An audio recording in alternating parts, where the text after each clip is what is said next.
ဘလို့ဒုက္ခမျိုးပဲဖြစ်ကြုံလာပြီဆိုလို့ရှိရင်ကိုယ်အစွမ်းရှိသလောက်ဒါကိုပြေလေအောင်ကြိုးပမ်းအထောက်ရမယ်ဂါထာမန္တန်ရွတ်လို့ပြောင်းမယ်ဆိုရင်လည်းဂါထာမန္တန်ရွတ်ဟုတ်လားဟာချစ်ဖွယ်ခင်ဖွယ်ပြောစိတ်သက်ညှိနှိုင်းလို့ပြောင်းမယ်ဆိုရင်စိတ်သက်ညှိနှိုင်းအကုန်လုံးဖြည့်ရှင်းဒါဘာကြောင့်ဖြစ်လဲ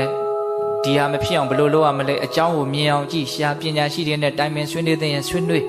ရတဲ့အဖြေကိုလက်တွေ့လုပ်ပြီးတော့ဆိုလိုတာနီးမျိုးစုံနဲ့ဒါကိုပြေလေသွားအောင်ဒီဒုက္ခကိုနော်ကြည်ရနဲ့သေသေးရနဲ့ပျောက်သွားအောင်နီးမျိုးစုံနဲ့ဘာလို့မလို့ကြိုးစားရမယ်လက်မလျှော့အောင်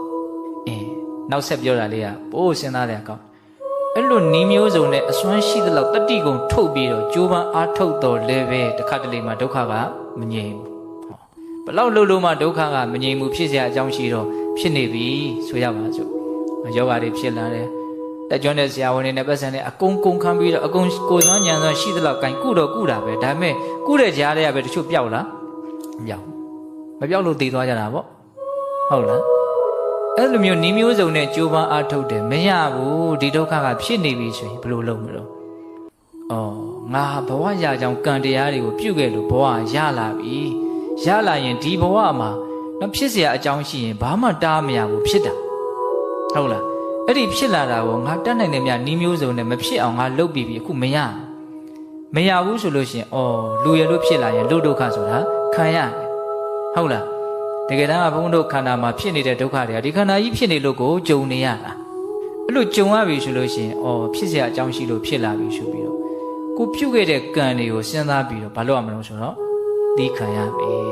တဲ့ဒါအကောင်းဆုံးနည်းကိုပြောတာနော်